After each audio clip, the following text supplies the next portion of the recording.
രോഗസന്ദർശനത്തിനിടയിൽ പ്രാർത്ഥിക്കുന്ന പ്രാർത്ഥന രോഗി കേൾക്കുകയാണോ പ്രാർത്ഥിക്കേണ്ടത്, അതല്ല പതുക്കെയാണോ പ്രാർത്ഥിക്കേണ്ടത് എന്നാണ്. അവിടെ നമ്മൾ മനസ്സിലാക്കേണ്ടത് എല്ലാ പ്രാർത്ഥനയുടെയും ഇസ്ലാമികമായ ഒരു മാനം അത് ഗോപ്യമാവുക, വളരെ ഉച്ചത്തിലല്ലാതിരിക്കുക എന്നത് തന്നെയാണ്.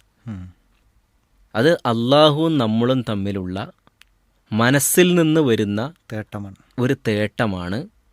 ആത്മാർത്ഥമായിട്ട് മറ്റൊരാൾക്ക് വേണ്ടി, പ്രത്യേകിച്ച് റസൂലുള്ളാഹി സ്വല്ലല്ലാഹു അലൈഹി വസല്ലം പറഞ്ഞിട്ടുള്ളത് നിൻ്റെ സഹോദരന് അദ്ദേഹത്തിൻ്റെ അഭാവത്തിൽ പ്രാർത്ഥിക്കുക എന്നാണ്.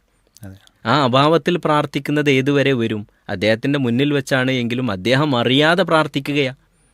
അതുകൊണ്ട് എപ്പോഴും രോഗിക്ക് എന്ന് മാത്രമല്ല, അല്ലാത്ത ഒരു സന്ദർഭത്തിൽ പോലും മറ്റൊരാൾക്ക് വേണ്ടി നമ്മൾ പ്രാർത്ഥിക്കുന്ന സമയത്ത് ആ പ്രാർത്ഥന അദ്ദേഹവും മറ്റൊരാളും കേൾക്കാത്ത രൂപത്തിൽ നമ്മൾ അള്ളാഹുവിനോട് ആത്മാർത്ഥമായി പ്രാർത്ഥിക്കുന്നതാണ് ഏറ്റവും ഉത്തമമായിട്ടുള്ളത് എന്നാണ് നമുക്ക് മനസ്സിലാക്കാൻ കഴിയുന്നത്. അതോടൊപ്പം അദ്ദേഹം കേട്ടു എന്നതുകൊണ്ട് പ്രശ്നമില്ല. നബി സല്ലല്ലാഹു അലൈഹി വസല്ലം സ്വഹാബത്തിനെ സന്ദർശിച്ചിട്ടുണ്ട്, അവരോട് കുശലാന്വേഷണങ്ങൾ നടത്തിയിട്ടുണ്ട്, എന്തുണ്ട് ആ പ്രശ്നങ്ങൾ എന്ന് ചോദിച്ചിട്ടുണ്ട്. അപ്പോൾ നബി സല്ലല്ലാഹു അലൈഹി വസല്ലം അവരെ സമാധാനിപ്പിച്ചുകൊണ്ട് പ്രാർത്ഥിക്കുകയും അവർക്ക് വേണ്ടി ആശംസകൾ നേരുകയും ഒക്കെ ചെയ്തിട്ടുണ്ട്.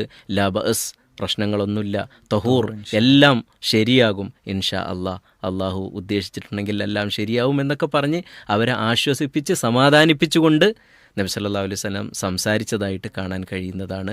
അതുകൊണ്ട് നമ്മളെപ്പോഴും നല്ലത് നമ്മുടെ പ്രാർത്ഥനകൾ ആരും കേൾക്കാതെ റബ്ബ് സുബ്ഹാനഹു വ തആല മാത്രം അറിയുന്ന രൂപത്തിലാകുന്നതാണ് ഉത്തമമായിട്ടുള്ളത്.